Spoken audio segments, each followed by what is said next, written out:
Testing, testing. Can you all hear me? We're on. Good stuff. That was amazing. In the Zulu culture in South Africa, they have someone that moves in front of the chief. It's called the praise singer. They just say awesome shit about them as they get on. That's amazing. We should have that everywhere. Thanks for that. I don't know if it's true, but we had the advantage of actually two of us being up here, so we actually wrote each other's fun facts. Yeah, so I wrote them for Stephan, he wrote them for me. Quite a surprise. But it's far easier than doing it for yourself. Yeah. Perfect. Well, I'm glad everyone is caffeinated and sugared up. So, kia ora koutou katoa, ke ngā kapua te maunga, ko mahi ipo ipo te awa. No te wete a kepa ahu, ko Willemse toko whānau, toko ingoa whānau, ko Stephan toko ingoa. Thank you for joining us despite the apocalyptic weather. This is Ngataib, which is my mountain. It's called Where the Clouds Gather. And just to the right of that picture is the Hippo Marsh. Any idea where that is? 10 points. No? Okay, figure it out. Come talk to me afterwards. Okay. Tēnā koutou katoa, ko Dan Dixon aho, ke tamaki makarao aho e noho ana, tēnā koutou katoa. So, in 1990, Voyager 1 sort of was on its way out of the solar system, and at that point NASA got it to turn around and turn its camera back on the way it had come. And at this point, sort of in 1990, it was the furthest ever that any man-made object had ever gotten from the solar system. So it was the furthest from Earth that any man-made object had ever been. And so they turned it around and they took this picture, and they managed to take a picture of Earth, sort of captured in a little bit of starlight from the sun. But basically, at this point, Earth was just one single blue dot, one little pixel, and that was all they could see of it. So a few years later, Carl Sagan made it famous by calling this the little blue dot, and it's basically kind of saying that this is our home. This is my home. This is your home. This is the home of everything that we've kind of ever known. Like all of the progress we've ever been through, all of our world leaders, all our loves, all our wars, everything that's ever been has been in this one little blue pixel. And that's home. Home for me, home for all of us. And that's an important thing to start thinking about, and I'll come back to that a little bit later on in the talk. Perfect, thanks. Now, we are going to talk to you about something today. One of my favorite quotes of all time is, nothing is as powerful as an idea whose time has come. It's a quote by Victor Hugo. But I love the sentiment within that because it makes you feel like you're sort of stumbling through the world and these ideas lying around. And when their time is right, they surface up and they impact us in some way. So the thing that we're going to want to talk about today is about this idea that design is breaking. And that's something that we feel is bubbling up under the surface in the design community. So I'm going to fast forward to the design life cycles, and I'm going to move over here because I hate being stuck behind a podium. So if that's okay, I'm going to come down here and create a nightmare for the cameraman.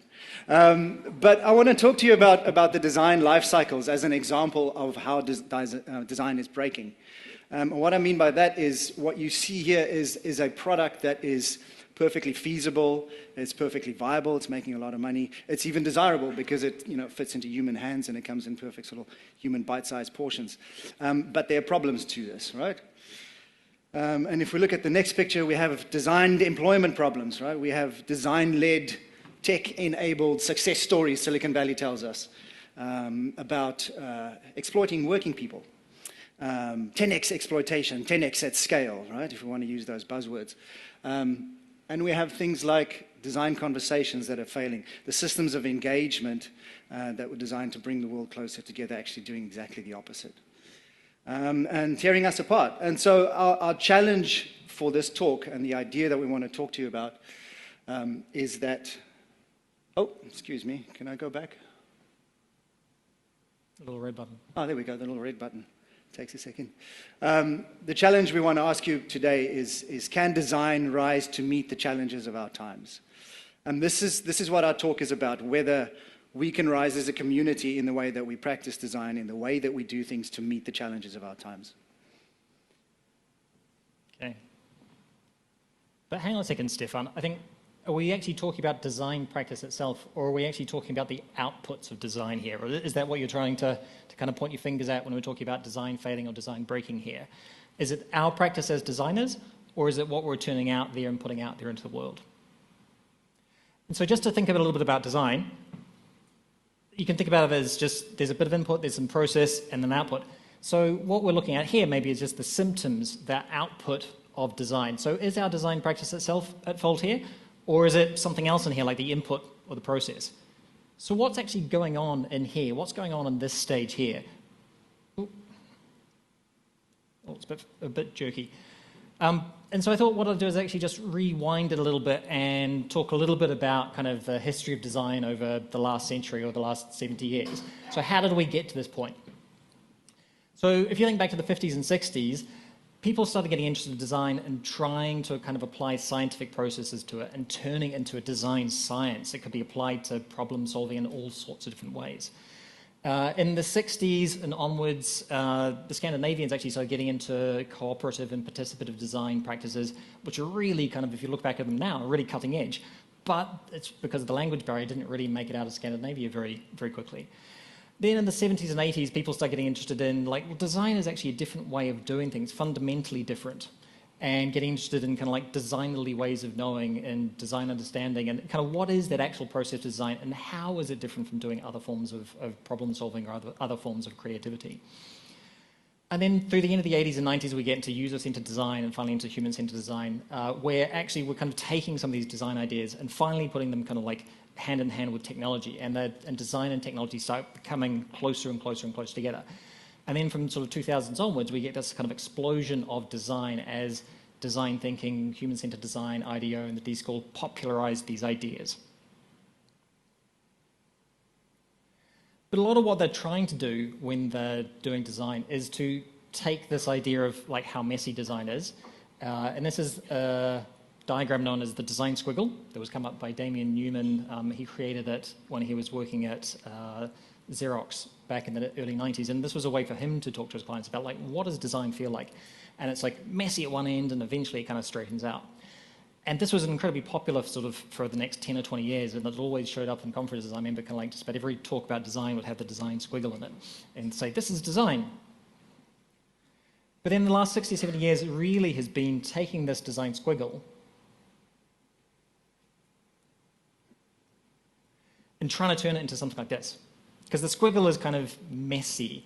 And when you do design, the squiggle talks to you, and it's how design feels, but it doesn't teach you about how to do design. Whereas what a lot of the practitioners were trying to do between the sort of 90s and now was take this kind of emergent form of design, this human-centered design, and create some processes which could be repeatable, that people could pass down to somebody else, that you could learn how to do this and go through a kind of a number of simple steps to actually be a designer or do design. And so I think this is a really, really good example of what John Willemse from Smithery, which is a strategic design consultancy in the UK, calls the pattern problem, right? So when we talk about the pattern problem, he's talking about, not that slide, he's talking about the previous slide. I think I might be messing with your system by walking around. Sorry, Carl. Try again.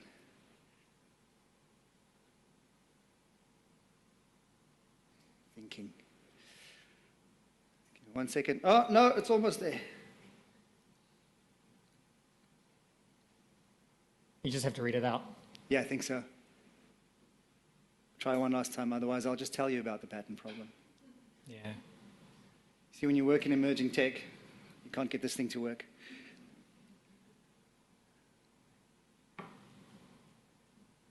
Carl, we might need some new batteries on this. So when we talk about the pattern problem, I'm going to try and read it from the screen here. I'm not sure if that's possible. An example, this is what John Willemse says, an example becomes a lesson, right? We do something a certain way, it becomes a lesson. But then that lesson becomes a method. And then that method becomes a practice. And the practice becomes a doctrine. And then the doctrine becomes death. So we have this cascading effect, right? Where we start with something, an example, this is how I did it. And then we start locking it in more and more, and we start becoming more and more inflexible. When you're talking about death in this context, we're not literally talking about dying. We're talking about death in the context of not being responsive to the environment anymore, right? Not evolving anymore. We get stuck in a certain way of doing things. And so for me, this is a really good example of something that is part of the pattern problem. We work to a pattern. So when we talk about human-centered design, if we go down to what it actually is, you can go online, you can go to the ISO website, which is somewhere in Sweden, you pay $250 in Swiss francs, you download a PDF, and it tells you step by step exactly what is it you're supposed to do in human-centered design, right? And it's this process. The objective is enhancing effectiveness and productivity, improving human working conditions, and counteracting the possible adverse effects of use on human health, safety, and performance. What are the key words there? Productivity, effectiveness, health, safety, performance. There's no talk here about ethics, or about values, or about environment, or about sustainability, about should we be doing this. The same, if we go to the double diamond, right? We're all quite famous for this, and this is everyone's favorite poster child of, something to take a pot shot at the moment. But I think it's still worth doing. So what we have here is the double diamond, right? So this is from 2005. It actually arrived at the party quite late, because this was born on previous work that was done by Bethany. Bella Bethany in the late 1990s, who was the first one to do the diverge-converged double diamonds, right? And that was built on the previous work by Pons and Osborne in the 70s around creative problem solving, which was born from the 1940s, about 2 decades of research into psychology. So it was nothing new at the time. It's still nothing new, to be honest with you. But what we have here is an attempt to codify the design process. Notice the words, to rename the steps and to popularize it. So that was done within this context. And that's really important, to codify. A codex is something that is a law that is written down. It comes from the word a law. A codex is a law. So this is about the steps that you take. It's rigid. It's not flexible. But it was great because people could fit whatever they wanted in terms of steps, tools within this, right? My team does it this way or that way, and we find some tools and we stick it in there and it works. And of course, it's easy to project manage. It's easy to project plan. It's easy to turn into a beach batch if that's what you want to do and you love it that much. But everyone in business loved it, right? But the thing that we need to understand about this double diamond, this design process, which we don't like to talk about because it's awkward, is that right in the middle of this doesn't sit innovation, it doesn't sit human-centeredness. Profit sits in the middle of this. Because we saw from the first example, those are massive success stories on a global scale. They all follow this, but what sits in the middle is profit. Now, there's nothing wrong with profit. There's nothing wrong, per se, with something being commercially successful. It's a value-neutral term, right? But we at least need to be explicit about it. And at the very least, there could be some interesting conversations. Hi, my name is Stephan. What do you do? I'm a profit-centered designer, right? So, those are some of the issues I think around process. Let's go a little bit deeper and look at some of the other issues that I think that are within human-centered design as an idea. So we'll start with the human-centered bit. First of all, I hate to break it to everyone, but humans are just one actor in a vast network, right? We may be producing from and to a human point of view, our context, but we are but one in many. And there's this whole branch of social science called actor network theory, which deals with this. And it's got this description within the body, the relationships of components. I tried to read it yesterday. I couldn't. But thankfully, Dan was around, and he simplified it for me. And it says, Dan, it doesn't want to listen to you. No. We can just jump ahead. Hello, there you go. There we go. So what this means in actor network theory is essentially this, right? So there's a mess of stuff, not a hierarchy where one thing is more important than the other. It's not just the thing itself, it's just as much the things around it, right? That's Dan's excellent explanation of actor network theory. The next thing is, what does it look like in practice? So, can I use this pointer? Well, you see that little bit there in the middle? That says cod, like the fish. And all these other things, that fish, and all these other things around it are other actors within this network, right? Now what you can see here is nothing is linear. There's a network of actors. There's a whole ecosystem. But imagine this fish went around trying to change the universe and the world to its own point of view, cod-centered design. We would go, that's insane. What hubris. It's but one of many fishes in the sea. But yet we do this, right? Because we go, human-centered design, let's make the world in a way that's awesome for us. So, we humans are not the center of anything except our own minds.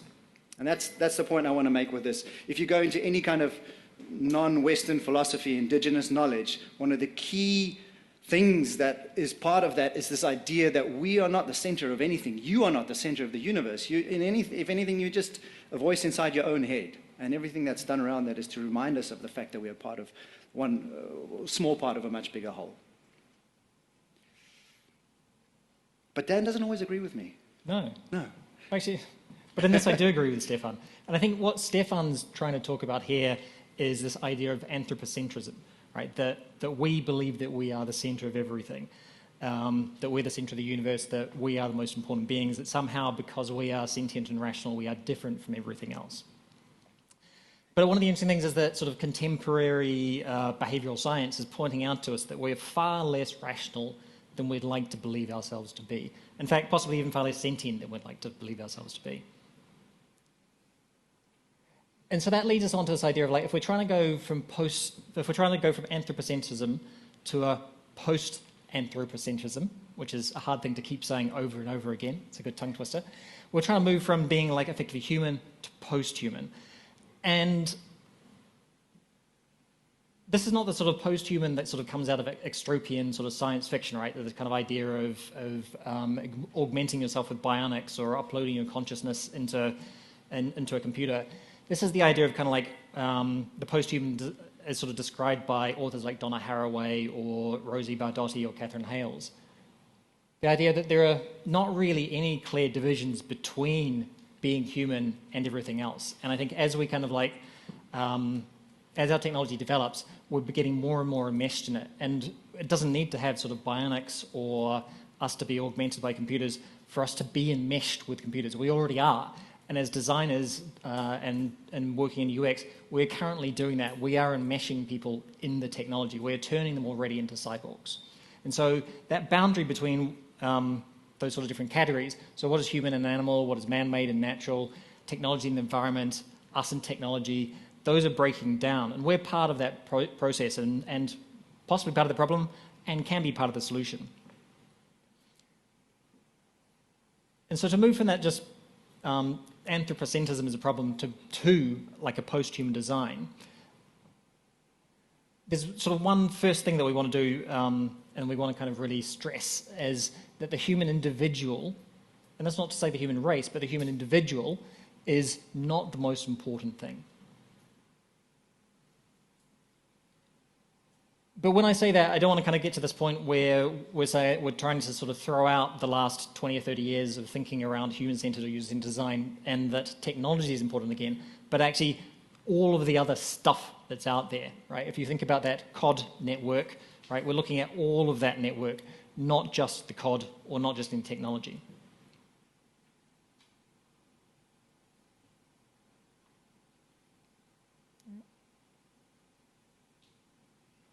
Doesn't like us, this, does it?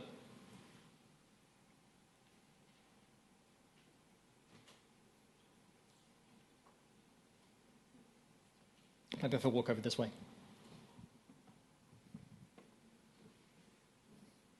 Yes. And I think Ian Bogost says in his book Alien Phenomenology, he sort of sums it up really nicely, is that all things, like all the stuff around us, and whether that's real physical stuff or imaginary constructs around us, equally exist. They can all be said to be, yet they don't necessarily exist equally, right? There's kind of different relationships and different power balances between all this. And so in some cases, yeah, the human might be important. In some cases, the technology is important. In some cases, there are other things out there in that network of relationships that will be important. And again, from the sort of alien phenomenology point of view, he's telling us about like how do we kind of step out of our shoes as being human beings and start to kind of empathize with things. How do we feel as things might feel or think as things might think? And that leads us onto this idea of being post-centered. So we're kind of stepping away from the human, stepping away from that anthropocentric point of view. And so now we're sitting away from like something being central to the whole thing. And context becomes everything. So it's not about the individual element or the individual actor. So it's not about the cod or the fisherman or the other fish in that network. It's about that entire network as a whole.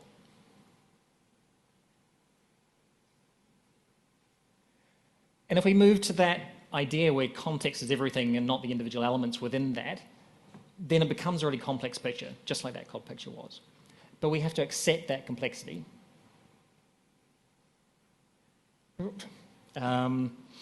Accept that complexity, understand that complexity, and then actually one of the things that we can bring as designers, or we can bring from the tradition of design, is actually empathizing with that complexity. So it's going beyond just understanding it to actually feeling it and really kind of getting a deep ingrained feel in your bones for that complexity of whatever design problem you're looking at. And where that kind of ends up is we kind of end up in a place where we don't want to settle on a single problem or a single answer to that problem.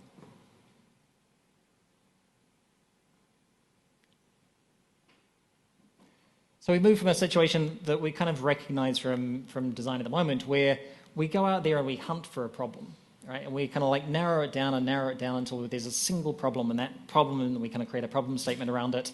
And then we go off and we create a bunch of solutions, but then we narrow it down to just one solution.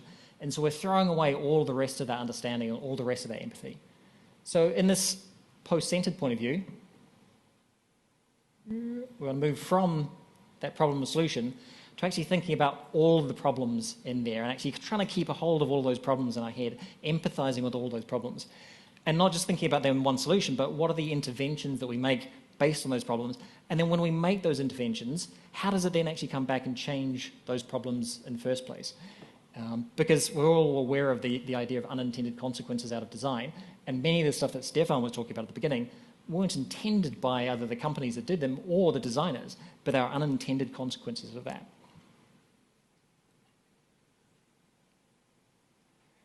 And both the human, sort of going from post-human and post-centered, leads us to this idea of planetary design. And I told you I'd sort of come back to the planet bit and the blue dot.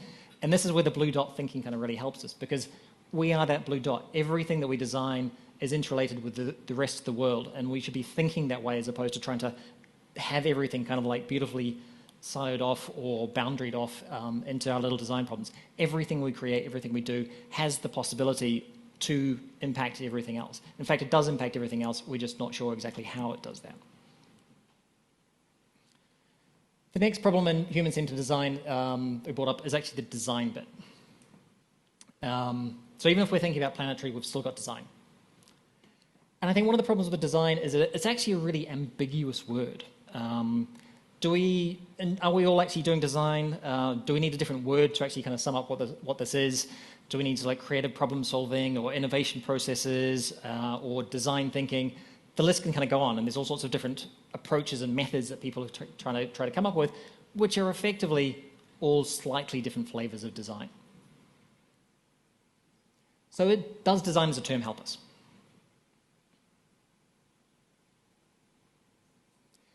And I think, again, it's ambiguous because design's covering a huge, wide range of practices, right? We can talk about design and architecture or graphic design or product design or UX. If you're designing chairs, if you're designing planes, if you're designing wheelchairs, there's all sorts of kind of different disciplines, different practices of design. And it's also inherently multidisciplinary. There's a range of skill sets. And so somebody in one design field can't transfer to another design field necessarily because they've actually got quite different skill sets and aptitudes. Although we could look at them from the outside and still saying they're doing design. Even within, say, doing UX and digital design, there's a wide variety of kind of like really specialized skill sets and really specialized skills that people need on occasion.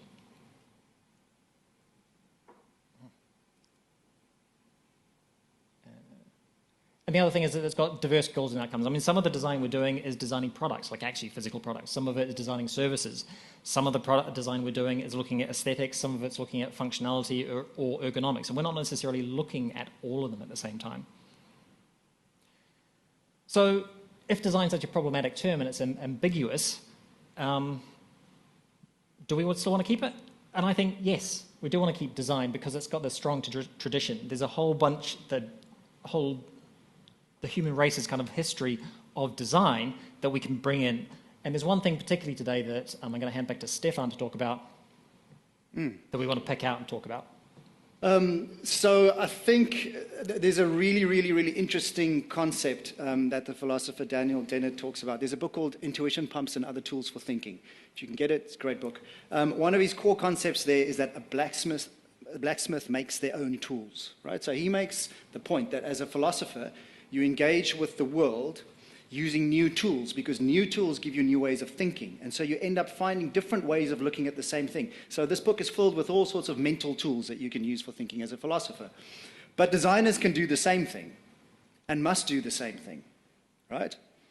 Whether you're working downstream in terms of prototyping, in which making tools may feel a bit more natural, or whether you're working more upstream in terms of the strategic side and the thinking side, to find new tools and ways to engage that context is where the secret lies. So you can start by integrating some emergent practices in your own thinking. Damien Lutz is a designer in Australia, I think. Life-centered design. There's some interesting things like bioethics and synthetic biology. I don't know what it means. Sounds interesting. Society-centered design, humanity-centered design. These are all emergent tool sets that you can find online that you can integrate into your practice, right? To say, well, let's try it. Instead of doing what we've always done, let's at this point try something different. Or you could take it one step further, and you can start making your own tools, right? And that's what we really want to be doing. Let's go back. Don't look at that one yet.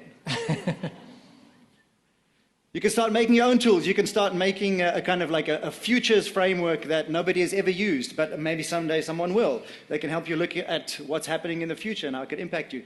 You could design a new delivery system for a technology services company. How's it, Dean? You might remember this little loop. You could design a roadmap with new tools that your team can use about new things that they can try at various phases. You could design some canvases that you could use for a global brand strategy that other teams could use. All different ways in which you can try something different, right? You could even design an innovation board game which has got little canvases and teams and loops and things. If you want to talk about this, www.tbwa.com/next. You can find us there. And you can apply this to your organization, right? And this can help you in terms of finding new ways of doing things, right? Why not try something new? And so we started this with, can design rise to meet the challenges of our times? That was where we started this, and that was our challenge. And we think that yes, it can. It's going to take hope, it's going to take optimism, it's going to take curiosity and bravery to try new things, but we believe that it can. Dad has got some great ideas about how we might do that. So how might we do that? What does this look like? So we've kind of coined this term post-HCD, so post-human-centered design. And the idea here is that it's not anti-human-centered design. What we're trying to do is take what's great about human-centered design and evolve it into the future. Understand what some of the issues are, what some of the problems within human-centered design are, and build upon that. And I would say, although Stephan's saying I've got some of the answers, we don't really have all of the answers. We don't have very many of the answers at all. But I think what this is a provocation, a challenge for all of us to think about what this might be. How do we move the practice on in the future?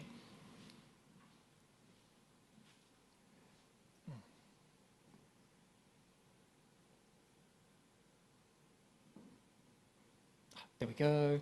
But we've got some principles that we want to put forward as a starting point that's built on the discussion that we just had. So one of them is from moving from that human-centered to a context-sensitive point of view. Moving from like design processes, so the circles and the double diamonds, to actually design behaviors, and so not being as beholden to that process. Thinking about, as opposed to problem solutions, thinking about interventions. How can you actually kind of think about what you're doing as opposed to a thing that you're actually producing, but it's an intervention into the problem space. From linear to dynamic and complex systems, and from repeated design processes to being much more reflexive about what we do. And so just a few takeaways, some things that we're sort of suggesting that you could take away and start putting into your practice right now is, again, thinking about kind of expanding that web of context, thinking about that COD diagram, and how do you actually think out to all of those other actors in the network, all the other things that are in there, and how might you then have empathy for all of those different things in the network, so not just the human. How do you have empathy for all those other items? Design practice is exploration. And design exploration is our practice. And so I think making sure that whenever we're doing that, we're doing design, we are doing practice, we're exploring both our practice as well as the design problem. And then finally, to build on that Daniel Dennett quote, is to make it different every time. So again, like the stress is on make. Part of this, one of the strengths from that design tradition that we're talking about is the making side of it. And so every time, try to make it different. Don't just try and repeat the same loop over and over again. And finally, I think actually embrace the squiggle. I think we've had enough of double diamonds and loops and hexagons and things. I think it's time to actually kind of bring the squiggle back and for us to talk about the squiggle and actually feel the squiggle and embrace the squiggle as designers. So yeah, can design rise to meet the challenge of our times? What do you guys think? We've gone a little bit over, so we'll probably have to talk about this downstairs when you see us for a coffee, but thank you very much for your time.